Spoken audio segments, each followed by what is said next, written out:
Master শেষ পর্বের প্রিয় শিক্ষার্থীবৃন্দ, আশা করি তোমরা সবাই ভালো আছো, বাসার সবাইকে নিরাপদে সুস্থ আছো।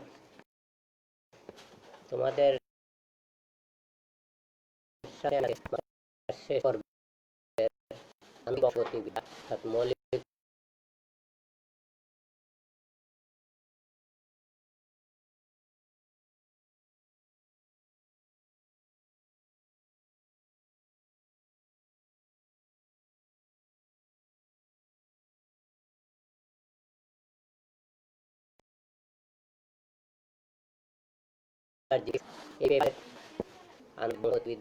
জেনেটিক্স এর নবম অধ্যায় জিওমিক্স এবং প্রোটিওমিক্স চ্যাপ্টারের জিওমিক্স অংশ নিয়ে আলোচনা করব। ওয়ালাইকুম আসসালাম।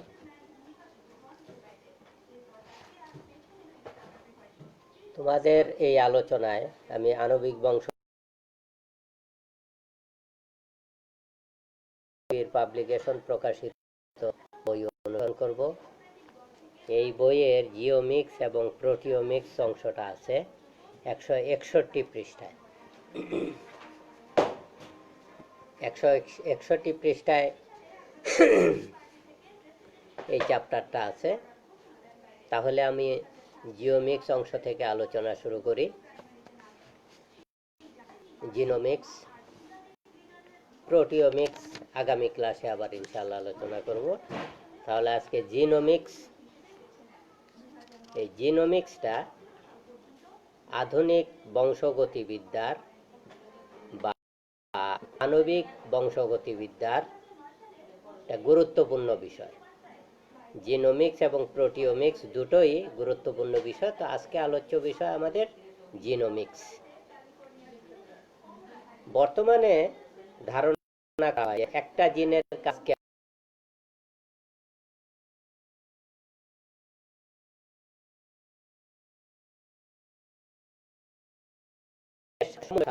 দেহের সমন্বিত বিপাক প্রক্রিয়ায় ভূমিকা রাখে। অর্থাৎ বর্তমান কালের বা কালের ধারণায় একটা জিন শুধুমাত্র প্রোটিন সংশ্লেষণে সীমাবদ্ধ থাকে না, এটা অন্যান্য জিনের সাথে সমন্বয় সাধন করে একটা জীবের সমন্বিত বিপাক প্রক্রিয়ায় ভূমিকা রাখে। দেহের বা কোষের জিন সহ, যাকে জিনোম বলে, জীবদেহের বা জীবকোষের যে জিন সমূহ আছে তাদেরকে জিনোম বলে। এই জিনোম সমন্বিতভাবে প্রয়োজনীয় প্রোটিন, এনজাইম এবং প্রোটিন ফ্যাক্টর সমূহ উৎপন্ন করে। আর এই সকল এনজাইম এবং প্রোটিন ফ্যাক্টর ছাড়া আবার ডিএনএ বা জিন সংশ্লেষিত হতে পারে। সুতরাং জীবকোষের জিনসমূহ অর্থাৎ জিনোম এবং প্রোটিনের সমন্বিত ও সহযোগিতামূলক কার্যপ্রণালীর সামগ্রিক বিশ্লেষণের জন্যই যথাক্রমে জিনোমিক্স এবং প্রোটিওমিক্স বিষয় দুটার উদ্ভব এবং বিকাশ ঘটেছে। আবার জিনোমিক্স, প্রোটিওমিক্স, বায়োইনফরমেটিক্স এবং মেটাবোলোমিক্স এরা পরস্পর সম্পর্কযুক্ত, অর্থাৎ একে অপরের সাথে সম্পর্কিত। যেটা রেখাচিত্রে দেখানো হয়েছে তোমার বইতে 162 পৃষ্ঠায়, যে এরা একে একের অপরের সাথে সমন্বিত। যেমন জিনোমিক্স, বায়োইনফরমেটিক্স, প্রোটিওমিক্স এবং মেটাবোলোমিক্স এরা একে অপরের সাথে সম্পর্কিত।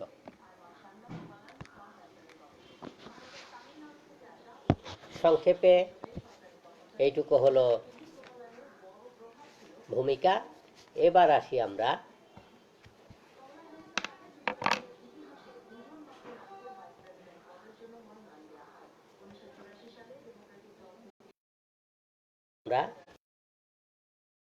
কি। জিনোমিক্স বংশগতিবিদ্যার একটা আধুনিক বিষয়, যেখানে জীবের বা জীবকোষের জিনোম সম্বন্ধে আলোচনা, গবেষণা এবং পর্যালোচনা করা হয়। অপরদিকে সংক্ষেপে আমরা বলতে পারি জিনোম নিয়ে গবেষণা এবং প্রযুক্তিকেই জিনোমিক্স বলে।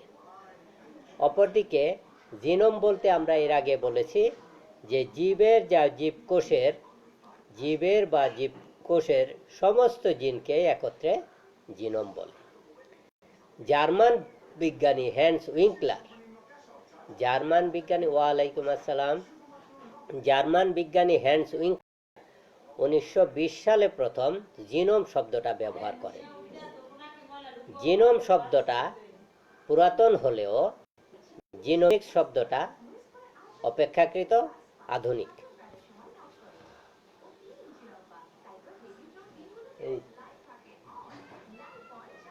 একটা মিনিট।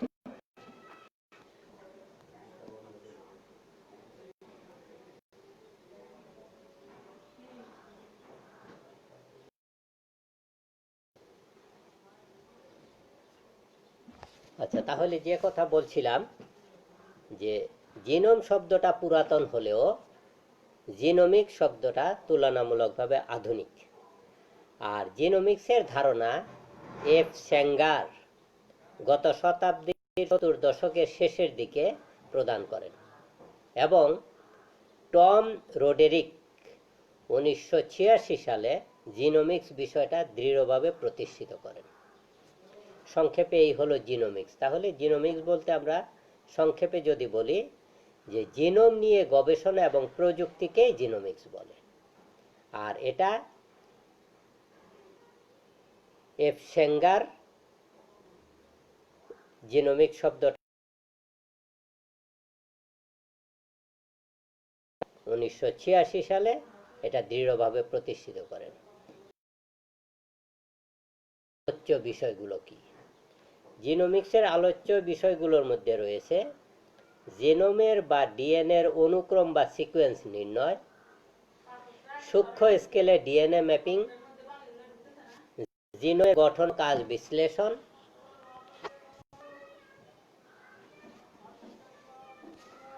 ইন্টাজেনোমিক বিষয়সমূহ। এই কয়েকটি হলো জিনোমিক্সের আলোচ্য বিষয়। তাহলে আলোচ্য বিষয় হলো জিনোম বা ডিএনএর অনুক্রম বা সিকোয়েন্স নির্ণয়, সূক্ষ্ম স্কেলে ডিএনএ ম্যাপিং, জিনোমের গঠন এবং কাজ বিশ্লেষণ, ইন্টাজেনোমিক বিষয়সমূহ। ইন্টাজেনোমিক বিষয়সমূহের মধ্যে উদাহরণ হিসেবে বলা যায় এপিস্টেসিস, প্লিওট্রফি বা বহুরূপতা এলিল এবং লোকসমূহের অন্যান্য পারস্পরিক ক্রিয়া সম্বন্ধে ধারণা। জিনোম নিয়ে গবেষণা এবং প্রযুক্তিকে আমরা বলেছি জিনোমিক্স বলে। কোনো জীবের কোষ বা টিস্যুতে কোনো নির্দিষ্ট অবস্থায় এবং সময়ে জিনোমের জিনের প্রকাশ এবং তাদের অবস্থানের পূর্ণ চিত্র পাওয়া যায় জিনোমিক বিশ্লেষণের মাধ্যমে। ফলিত জীববিজ্ঞান, চিকিৎসা বিজ্ঞান, বায়োটেকনোলজি, ভাইরোলজি, ট্যাক্সোনমি ইত্যাদি বিষয়ের ক্ষেত্রে জিনোমিক্সের বিশেষ অবদান রয়েছে। এরপরে আসি জিনোমের বেস অনুক্রম নির্ণয়, জিনোম সিকোয়েন্সিং। একটা পূর্ণ জিনোমের নিউক্লিওটাইডের বা বেসসমূহের ক্রম নির্ণয় করাকে জিনোমের অনুক্রম নির্ণয় বলে। নিউক্লিওটাইড বলতে আমরা জানি যে নিউক্লিক অ্যাসিড তথা ডিএনএ বা আরএনএ অক্সিরাইজ শর্করা, অজৈব ফসফেট এবং নাইট্রোজেন গঠিত অ্যাডেনিন, সাইটোসিন এবং থাইমিন যে কোনো একটা যুক্ত হয়ে যে যৌগ গঠিত হয় তাকে বলা হয় নিউক্লিওটাইড। অনেকগুলি নিউক্লিওটাইড যুক্ত হয়ে গঠন করে পলিনিউক্লিওটাইড। দুইটা পলিনিউক্লিওটাইড ডিএনএর ক্ষেত্রে যুক্ত হয়ে গঠন করে ডিএনএ অণু, আরএনএর ক্ষেত্রে এটা এক সূত্র। তো এদেরই অর্থাৎ একটা পূর্ণ জিনোমের নিউক্লিওটাইডের বা বেস সমূহ, অর্থাৎ এখানে বেস বলতে যে নাইট্রোজেন গঠিত যৌগ অ্যাডেনিন, গুয়ানিন, সাইটোসিন, থাইমিন বা ইউরাসিল, এরা কিভাবে বিন্যস্ত সেটাকেই বলা হয় বেস সমূহের ক্রম। সেটা নির্ণয় করাটাই হলো জিনোমের অনুক্রম নির্ণয়। একটা জিনোমে অনেক জিন এবং অসংখ্য নাইট্রোজেন বেসযুক্ত নিউক্লিওটাইড থাকে। উদাহরণ হিসেবে বলা যায় মানুষের জিনোমে জিনের সংখ্যা 30,000 থেকে 40,000 এবং তাতে নাইট্রোজেন বেস বা নিউক্লিওটাইড রয়েছে 3.2 বিলিয়ন। এটা জেসি ভেন্টার 2001 এর মতে। সর্বপ্রথম 1977 সালে এফ সেঙ্গার ব্যাকটেরিওফাজ অর্থাৎ 5X174 তার পূর্ণ জিনোমে ডিএনএ সিকোয়েন্স নির্ণয় করেন। এরপরে অ্যারাবিডোপসিস থ্যালিয়ানা তা যেটা সপুষ্পক উদ্ভিদ, তার জিনোমের বেস অনুক্রম নির্ণয় করা হয় 2000 সালে। এই উদ্ভিদের জিনোমের 125 মেগা বেস এর 115.4 মেগা বেস সঠিকভাবে নির্ণয় করা হয়েছে। আর এই কাজে 50 জন বিজ্ঞানীর 10 বছর সময় লেগেছিল এই বেস অনুক্রম নির্ণয় করতে। জিনোমের অনুক্রম নির্ণয়ের জন্য জিনোমের ডিএনএ নমুনা সংগ্রহ করা হয় এবং এর নিউক্লিওটাইড সিকোয়েন্স নির্ণয় করা হয়। মানুষের জিনোমের অনুক্রম নির্ণয়ের কাজ শুরু হয় 1990 সালে এবং শেষ হয় 2003 সালে। আর এতে প্রায় 2.7 বিলিয়ন ডলার খরচ হয়। কিন্তু বর্তমানে জিনোম সিকোয়েন্সিং পদ্ধতির অনেক উন্নয়ন ঘটেছে। ক্যালিফোর্নিয়ার ইলুমিনা কোম্পানি 2014 সালে মানুষের জিনোমিক সিকোয়েন্স নির্ণয়ের মেশিন বাজারে ছেড়েছে, যাতে মাত্র $1000 একদিনের মধ্যে মানুষের জিনোম নির্ণয় করা সম্ভব। আর এই মেশিনের নাম হলো HITEN।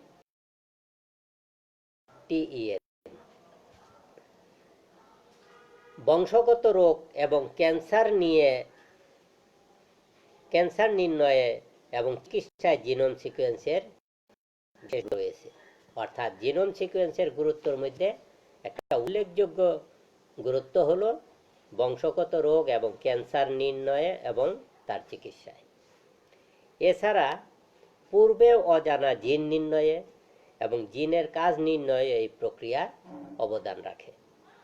জীবের সম্পূর্ণ জিনের অনুক্রম জানা থাকলে ওই জীবের জন্য রোগ প্রতিষেধক আবিষ্কার করা এবং প্রতিকূল পরিবেশে বেঁচে থাকার উপযোগী গড়ে তোলা যায়। অর্থাৎ যদি জীবের সম্পূর্ণ জিনোমের অনুক্রম জানা যায়, তাহলে সেই জীবের প্রতিরোধক আবিষ্কার করা এবং প্রতিকূল পরিবেশে তার বেঁচে থাকা উপযোগী তৈরি করা সহজ হয়ে থাকে।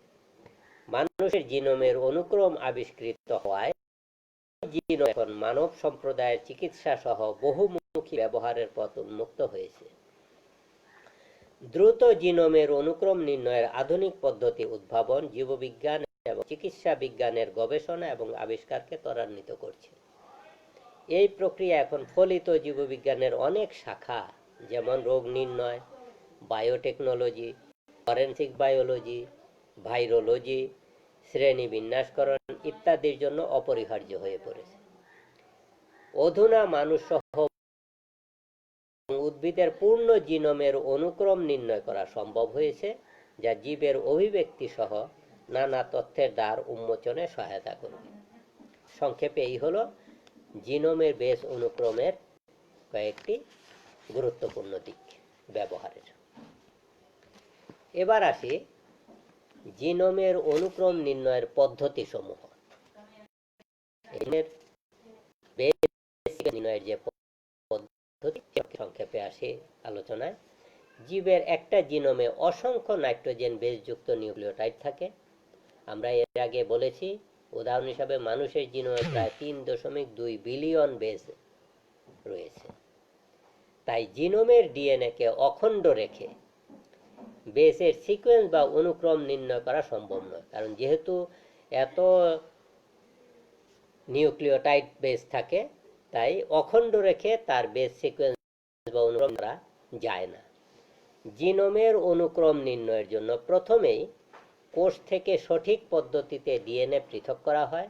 তারপর সেই ডিএনএ কে সাধারণত রেস্ট্রিকশন এনজাইম দ্বারা অথবা যান্ত্রিক শক্তি প্রয়োগের মাধ্যমে কেটে বা ভেঙে ক্ষুদ্রাকার খণ্ডে পরিণত করা হয়।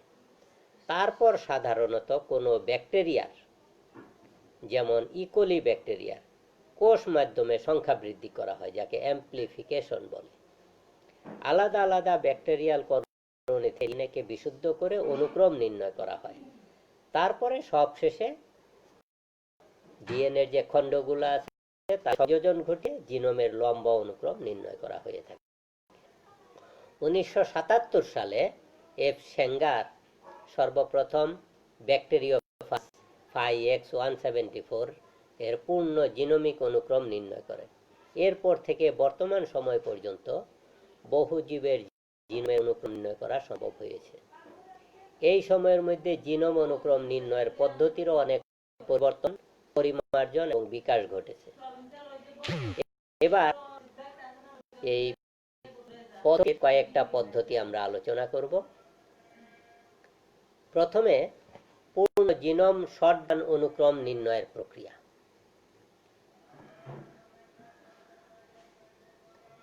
জিনোম বা লম্বা ডিএনএর অনুক্রম নির্ণয়ের জন্য 1980-র দশক থেকে শর্টগান পদ্ধতি প্রচলিত রয়েছে। এই শর্টগান থেকে অনেকটা এলোপাথারি ভাবে গুলি বের করে লক্ষ্যে পৌঁছে। শর্টগান অনুক্রম প্রক্রিয়াও জিনোমকে বা লম্বা ডিএনএর অনুক্রম বা সিকোয়েন্সকে প্রথমে এলোমেলোভাবে খণ্ডিত করা হয়, তাই এর এরূপ নামকরণ হয়েছে, অর্থাৎ এই যে পূর্ণ জিনোম শর্টগান অনুক্রম নামকরণ করা হয়েছে। রেস্ট্রিকশন এন্ডোনিউক্লিয়েজ এনজাইমের সাহায্যে বা যান্ত্রিক শক্তি প্রয়োগের মাধ্যমে জিনোমকে এইরূপ সুবিধাজনক ক্ষুদ্র প্রায় 2000 বেস পেয়ার ভাগ করা হয়। খণ্ডগুলোর একই রকম অটোমেটেড সাইজে ভালো ফল দেয়। খণ্ডগুলোর ক্রম বা পার্ট আলাদাভাবে চেইন টার্মিনেটর পদ্ধতিতে নির্ণয় করা হয়। জিনোম বা টার্গেট ডিএনএর এইরূপ খণ্ডায়নের ফলে বহু অধিক্রমণ অর্থাৎ ওভারল্যাপিং অঞ্চল সৃষ্টি হয়।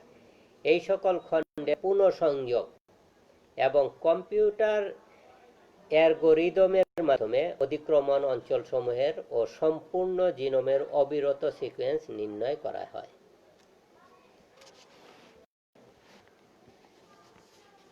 এই প্রক্রিয়ায় হিমোফাইলাস ইনফ্লুয়েঞ্জি ব্যাকটেরিয়ার, ড্রসোফিলা মেলানোগেস্টার, স্যাকারোমাইসিস সেরিবেসি নামক ইস্ট এবং মানুষের জিনোমে সম্পূর্ণ অনুক্রম নির্ণয় করা হয়।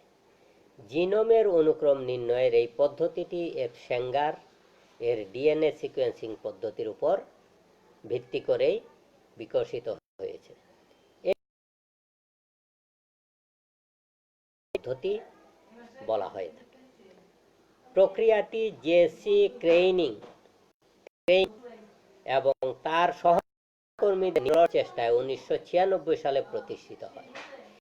এই প্রক্রিয়াটি অনেকটাই ত্রুটিমুক্ত, নির্ভরযোগ্য এবং বিপুল পরিমাণ ডাটা সংগ্রহ করা যায়। তবে প্রক্রিয়াটি অনেকটা জটিল এবং সময় সাপেক্ষ। জিনোমে অনেক পুনরাবৃত্তি থাকলে এই প্রক্রিয়ায় জিনোমের সংযোগে গ্যাপ থেকে যেতে পারে। বর্তমানে এই প্রক্রিয়ার অনেক পরিবর্তন এবং আধুনিকায়ন করা হয়েছে।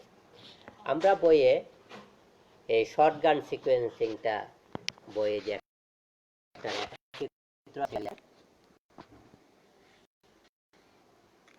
প্রথমে আমরা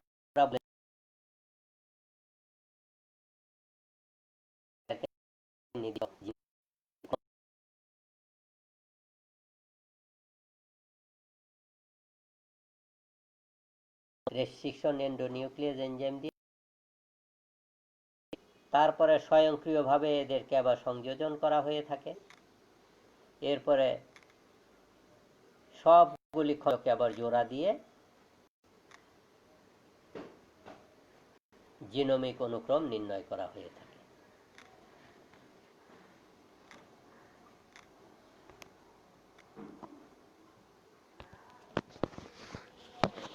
এবার আসি সম্পূর্ণ জিনোম শর্টগান পদ্ধতির সুবিধা এবং অসুবিধা।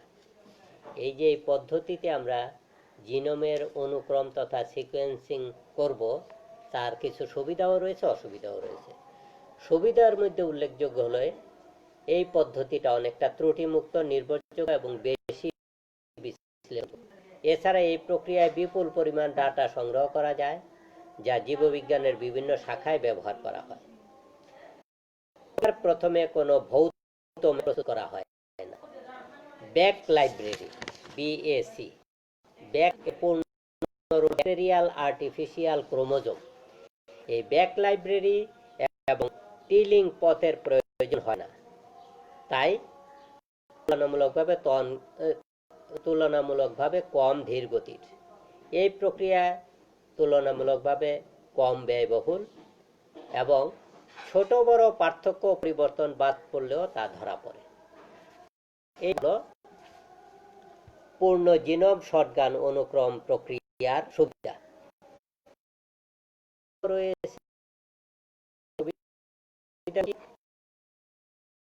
জিনোমে বেশি পুনরাবৃত্তি রিপিট হলে জিনোমের সংযোগে গ্যাপ থেকে যেতে পারে, এইগুলা হলো তার অসুবিধা। এরপরে আসি আরেকটা পদ্ধতি, hierarchical shotgun sequencing. Hierarchical shotgun সিকোয়েন্সিংকে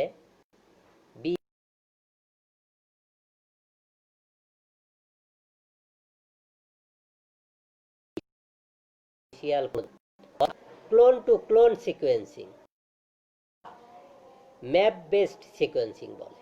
অর্থাৎ হাইবারকিয়াল শর্টগান সিকোয়েন্সিংকে বিএসসি টু বিএসসি সিকোয়েন্সিং বা ক্লোন টু ক্লোন সিকোয়েন্সিং বা ম্যাপ বেসড সিকোয়েন্সিংও বলা হয়ে থাকে। এই প্রক্রিয়ার প্রথমে সম্পূর্ণ জিনোমের একটা সাধারণ ভৌত ম্যাপ প্রস্তুত করা হয়, যেটা আগের কোনো ভৌত ম্যাপ প্রস্তুত করা হয়নি।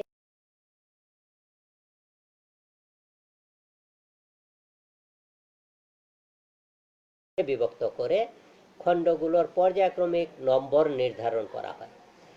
আগের প্রক্রিয়াটা ছিল ক্ষুদ্র ক্ষুদ্র খণ্ডে বিভক্ত করা হয়। এখানে প্রথমে বড় বড় খণ্ড, তারপরে গিয়ে ক্ষুদ্র ক্ষুদ্র খণ্ড। এই খণ্ড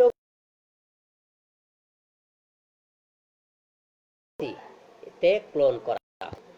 এইরূপ এই বিএসসি ক্লোনগুলোকে ইকোলাই ব্যাকটেরিয়ার কোষে প্রবেশ করানো হয়। এই সকল বিএসসি ব্যাকটেরিয়ার মধ্যে অনুলিপন প্রক্রিয়ায় সংখ্যা বৃদ্ধি করে। সম্মিলিতভাবে সম্পূর্ণ জিনোমধারী এই সকল বিএসসিকে একত্রে বিএসসি লাইব্রেরি বলে। অধিক্রমণকারী অর্থাৎ ওভারল্যাপিং প্রান্তযুক্ত খণ্ডগুলোকে পরপর সাজিয়ে জিনোমের সম্পূর্ণ কভারেজ ম্যাপ করা হয়, যাকে টিলিং পথ বলে। প্রতিটি বিএসসি এর জিনোম খণ্ডকে একটি নির্দিষ্ট এনজাইম দ্বারা এলোমেলোভাবে কেটে অনেকগুলো বেস পেয়ার খণ্ড তৈরি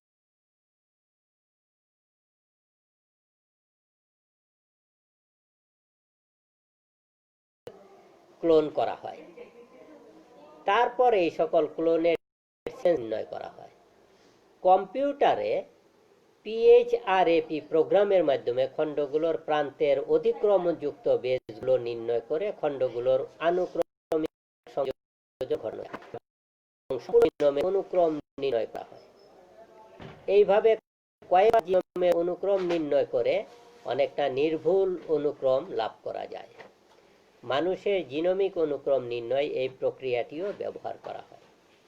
এখানেও একইভাবে আগে যে আমরা রেখাচিত্রটা দেখাইছি, সেই রেখাচিত্রে এটা দেখানো হয়েছে হাইবারকিয়াল শর্টগান সিকোয়েন্সিং। আগেরটার সাথে পার্থক্য হলো আগেরটা শুধু ক্ষুদ্র ক্ষুদ্র খণ্ড করা হয়। আমরা যদি বইয়ের রেখাচিত্রটা আবার দেখি,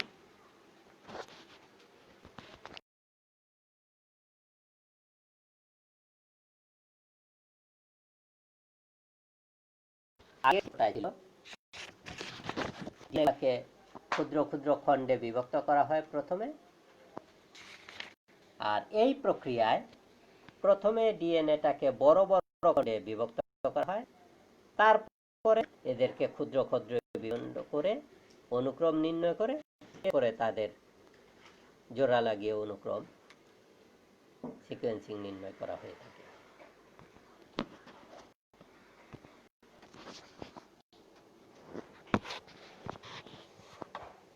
এই হাইবারকিয়াল শর্টগান সিকোয়েন্সিং এরও কিছু সুবিধা এবং অসুবিধা রয়েছে। তো সুবিধাগুলি প্রথমে যদি আলোচনা করি, এই প্রক্রিয়ার মাধ্যমে অনেকটা নির্ভুলভাবে জিনোমিক সিকোয়েন্স নির্ণয় করা যায়। এছাড়া অধিক পুনরাবৃত্তিযুক্ত জিনোমেরও সিকোয়েন্স নির্ণয় করা যায় এবং কম্পিউটার অ্যালগরিদমের ব্যবহার তুলনামূলকভাবে কম। অপরদিকে প্রক্রিয়াটা বেশ ব্যয়বহুল এবং বেশি সময় সাপেক্ষ। প্রথমেই জিনোমের ভৌত ম্যাপিং এর প্রয়োজন হয়, যেটা সময় সাপেক্ষ, এবং এই প্রক্রিয়ায় ব্যাপক বিএসি লাইব্রেরি সৃষ্টি করতে হয় এবং টিলিং পথ নির্বাচন শ্রম সাপেক্ষ এবং সময় সাপেক্ষ। এইগুলা হল এর উল্লেখযোগ্য অসুবিধা সমূহ। ওয়ালাইকুম আসসালাম। তাহলে এতক্ষণ আমরা আলোচনা করলাম হাইবারকিয়াল শর্টগান সিকোয়েন্সিং। এর আগে আলোচনা করেছি পূর্ণ জিনোম শর্টগান সিকোয়েন্সিং। এখন আসি তথা পার্থক্য। সম্পূর্ণ জিনোম শর্টগান পদ্ধতিতে ভৌত ম্যাপ প্রস্তুত করার প্রয়োজন হয় না, এখানে হাইবারকিয়াল শর্টগান পদ্ধতিতে ভৌত ম্যাপ প্রস্তুত করার প্রয়োজন হয়। সম্পূর্ণ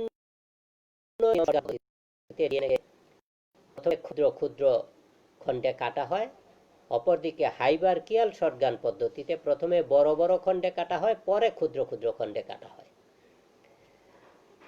সম্পূর্ণ জিনোম শর্টগান প্রক্রিয়ায় বিএসি লাইব্রেরি অর্থাৎ ব্যাকটেরিয়াল আর্টিফিশিয়াল ক্রোমোজোম লাইব্রেরি এবং টি-লিঙ্ক পথের প্রয়োজন হয় না, যেটা হাইবারকিয়াল শর্টগান পদ্ধতিতে প্রয়োজন হয়। সম্পূর্ণ জিনোম শর্টগান পদ্ধতি বেশি জটিল এবং অত্যাধিক পুনরাবৃত্তিযুক্ত জিনোমের নির্ণীত সিকোয়েন্সের সংযোগে কিছুটা গ্যাপ থেকে যেতে পারে, আর হাইবারকিয়াল শর্টগান পদ্ধতিতে এইরূপ অসুবিধা কম। এছাড়া সম্পূর্ণ জিনোম শর্টগান প্রক্রিয়ায় তুলনামূলকভাবে কম ধীরগতির এবং কম শ্রমের প্রয়োজন হয়, অপরদিকে হাইবারকিয়াল শর্টগান পদ্ধতিতে এটা বেশি ধীরগতির এবং বেশি শ্রমের প্রয়োজন হয়। জিনোম শর্টগান পদ্ধতি অপেক্ষাকৃত কম ব্যয়বহুল, অপরদিকে হাইবারকিয়াল শর্টগান পদ্ধতি অপেক্ষাকৃত বেশি ব্যয়বহুল। সম্পূর্ণ জিনোম শর্টগান পদ্ধতি কম্পিউটার অ্যালগরিদমের উপর বেশি নির্ভরশীল, হাইবারকিয়াল শর্টগান পদ্ধতি কম্পিউটার অ্যালগরিদমের উপরে অপেক্ষাকৃত কম নির্ভরশীল।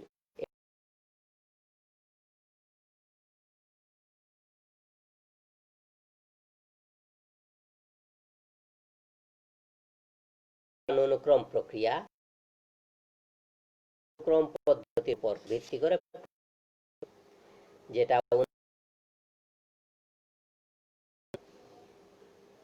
উপযোগী ছিল, কিন্তু অন্যরকম প্রযুক্তি ব্যবহার করা হয়, যাকে নেক্সট জেনারেশন টেকনোলজি বলে। এতে ক্ষুদ্রাকৃতির খণ্ড ব্যবহৃত হয়, কিন্তু হাজার হাজার মিলিয়ন মিলিয়ন খণ্ডের পাঠোদ্ধার অল্প সময়ের মধ্যে, এমনকি একদিনের মধ্যে কম্পিউটারের মাধ্যমে সম্পন্ন করা যায়। এই টেকনোলজি এফ স্যাঙ্গারের সিকোয়েন্সিং টেকনোলজি চেয়ে বহুগুণ উন্নত। এবার আসি সেরকম একটা টেকনোলজির আলোচনায়, যাকে বলে ইলুমিনা অর্থাৎ সোলেক্স সিকোয়েন্সিং। কেমব্রিজ বিশ্ববিদ্যালয়ের শঙ্কর বালাসুব্রামানিয়ান 1998 এবং পরবর্তীতে এটার আরও পরিবর্তন করেন 2012 সালে ইলুমিনা বা সোলেক্স সিকোয়েন্সিং পদ্ধতিটি আবিষ্কার এবং সংস্কার করেন। আবিষ্কার করেন 1998 সালে, সংস্কার করেন 2012 সালে। এই পদ্ধতিতে ডিএনএ অণু এবং প্রাইমারকে স্লাইডের উপর সংযুক্ত করা হয় এবং এনজাইম দ্বারা অ্যাম্প্লিফাই করা হয়, যাতে লোকাল ক্লোনাল ডিএনএ কলোনি বা ডিএনএ ক্লাস্টার সৃষ্টি হতে পারে। অনুক্রম নির্ণয়ের জন্য 4 রকমের রিভার্সিবল টার্মিনেটর বেস যুক্ত করা হয় এবং অংশগ্রহণ না করা বেস সমূহ ধুয়ে চলে যায়। বর্ণালীযুক্ত নিউক্লিওটাইড সমূহের ছবি একটা ক্যামেরায় তুলে নেওয়া হয় এরপর ডিএনএ থেকে অন্যান্য প্রান্তীয় ব্লকার সহ রঞ্জক পদার্থ রাসায়নিকভাবে মুক্ত করা হয়। ফলে পরবর্তী চক্র শুরু হয়। ডিএনএ চক্রে একটি একটি করে নিউক্লিওটাইড বৃদ্ধি পেতে থাকে এবং নির্দিষ্ট বিরতিতে ছবি উঠতে থাকে। এইভাবে একটি ক্যামেরার সহায়তায় ডিএনএ কলোনি সমূহের বেসগুলি রঙিন ছবি পর্যায়ক্রমে উঠতে থাকে। এটা একটা অত্যাধুনিক পদ্ধতি। এই প্রক্রিয়ায় মানুষের জিনোম সিকোয়েন্স মাত্র একদিনেই সম্ভব। ইলুমিনা কোম্পানি 2014 সালে HIACQTEN নামে মেশিন প্রস্তুত করেছে, যা একদিনের মধ্যে মাত্র $1000 মানুষের জিনোম সিকোয়েন্স নির্ণয় করতে পারে। জিনোমের তথা ডিএনএর অনুক্রম নির্ণয় একটা বাণিজ্যিক প্রযুক্তি। বিভিন্ন কোম্পানি এই প্রযুক্তির পেছনে বহু বিজ্ঞানীকে নিয়োগ করেছে এবং প্রচুর অর্থ বিনিয়োগ করছে। ফলে অনেক নতুন নতুন জিনোম বা ডিএনএর সিকোয়েন্স নির্ণয় ক্রমান্বয়ে সহজ হয়ে আসছে। পরবর্তী প্রজন্মের আরও কয়েকটি প্রযুক্তি এবং এর সাথে জড়িত কোম্পানিগুলো হচ্ছে polony sequencing, 454 pyro sequencing, solid sequencing, SOLID sequencing, DNA nanoball sequencing, smart SMRT, যাকে পূর্ণাঙ্গ রূপে বলে single molecular real time sequencing, এবং ন্যানোপোর ডিএনএ সিকোয়েন্সিং ইত্যাদি হলো পরবর্তী প্রজন্মের প্রযুক্তির সাথে জড়িত কোম্পানি। এই হলো সংক্ষেপে আমাদের জিনোমিক্স সম্পর্কে আলোচনা। তাহলে আজকের এইটুকু আলোচনায় আমি আলোচনা করলাম তোমাদের মলিকুলার জেনেটিক্স তথা আণবিক বংশগতি বিজ্ঞান পেপারের জিনোমিক্স এবং প্রোটিওমিক্স চ্যাপ্টারের জিনোমিক্স অংশ নিয়ে আজকে আলোচনা করেছি, যেখানে জিনোমিক্সে প্রথমে এর ভূমিকা, অর্থাৎ এটা কি ভূমিকা রয়েছে, তারপরে জিনোমিক্স কি, এবং জিনোমিক্সের সাথে প্রোটিওমিক্স, বায়ো ইনফরমেটিক্স এবং মেটাবোলোমিক্সেরও সম্পর্কযুক্ত আলোচনা করেছি, এবং জিনোমিক্সের আলোচ্য বিষয়সমূহ উল্লেখ করেছি। জিনোমের বেস অনুক্রম বা বেস সিকোয়েন্স নির্ণয় আলোচনা করেছি। তারপরে জিনোমের অনুক্রম নির্ণয়ের পদ্ধতি সমূহের মধ্যে আমরা সর্বমোট 3টা পদ্ধতি, একটা হলো পূর্ণ জিনোম শর্টগান অনুক্রম নির্ণয়ের পদ্ধতি, যার প্রক্রিয়া এবং সুবিধা অসুবিধা আলোচনা করেছি। আরেকটা হলো হাইবারকিয়াল শর্টগান সিকোয়েন্সিং পদ্ধতি এবং তার সুবিধা অসুবিধা এবং প্রক্রিয়া আলোচনা করেছি, এবং সম্পূর্ণ জিনোম শর্টগান ও হাইবারকিয়াল শর্টগান পদ্ধতির পার্থক্য আলোচনা করেছি। সর্বশেষ আলোচনা করেছি আধুনিক যে পদ্ধতি, যাকে ইলুমিনা বা সোলেক্স সিকোয়েন্সিং পদ্ধতি, এটা নিয়েও আলোচনা করেছি। এই ছিল আমাদের আলোচনার বিষয়। তো এখান থেকে তোমাদের প্রশ্নের জন্য যে অংশটুকু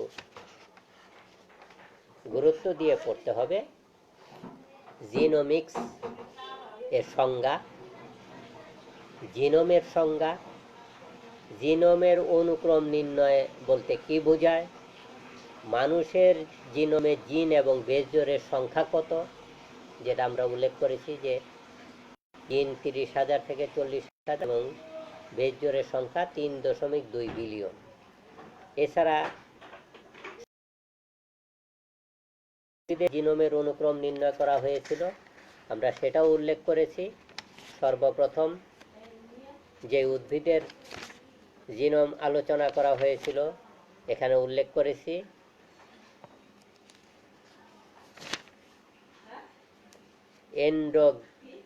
অ্যারাবিডোপসিস থ্যালিয়ানা এই উদ্ভিদটার, এবং শর্টগান প্রক্রিয়া কি, সিকোয়েন্স অ্যাম্প্লিফিকেশন বলতে কি বোঝায়, বিএসি লাইব্রেরি কি, তার পূর্ণরূপ কি, তারপরে আধুনিক যে তার মেশিনের নাম। যেমন আমি বলেছি HISEQTEN, এইটুকু অংশে এগুলো অতি সংক্ষিপ্ত প্রশ্নের মধ্যে। রচনামূলকের মধ্যে তোমাদের জিনোমের বেস ক্রম বা বেস সিকোয়েন্স,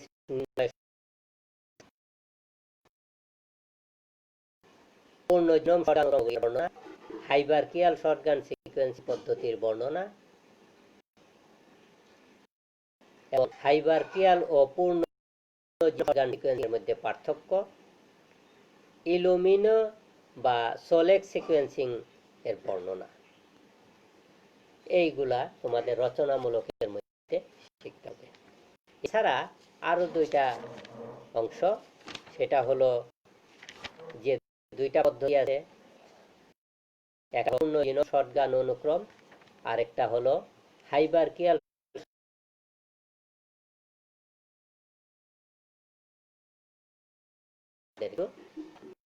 পরীক্ষার জন্য। এই ছিল আমার মোটামুটি আজকের আলোচ্য বিষয়। আগামী ক্লাসে ইনশাআল্লাহ এই চ্যাপ্টারের যে বাকি অংশটুকু প্রোটিওমিক্স, এই প্রোটিওমিক্স আলোচনা করব আগামী ক্লাসে ইনশাআল্লাহ। তো আজকের যত আলোচনা করলাম এর মধ্যে যদি তোমাদের কারো কোনো প্রশ্ন, কোনো কিছু জানা থাকে বলতে পারো। যদি তোমাদের কারো কোনো প্রশ্ন বা কোনো কিছু জানার বা জিজ্ঞাসা থাকে ইনবক্সে উল্লেখ করো, আমি উত্তর দেওয়ার চেষ্টা করব।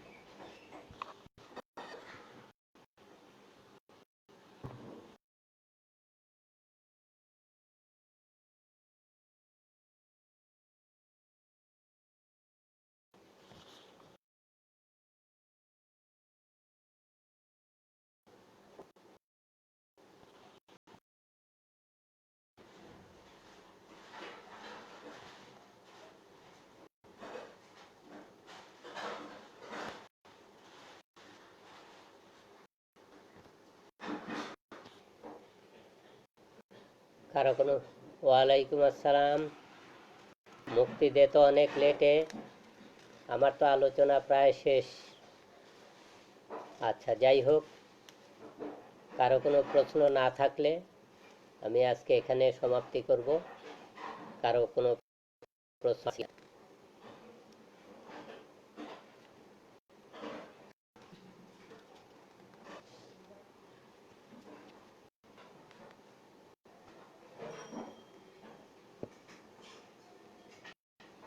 আমার যদি প্রশ্ন থাকে তোমরা এই চ্যাপ্টারটা পড়ো। আগামী ক্লাসে যে বাকি অংশ আলোচনা করব প্রয়োজন বোধে সেদিনও সেই প্রশ্নগুলি তোমরা ইনবক্সে উল্লেখ করবে, আমি উত্তর দেওয়ার।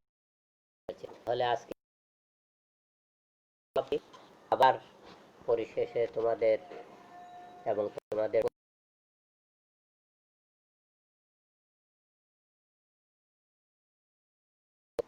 কামনা করে সব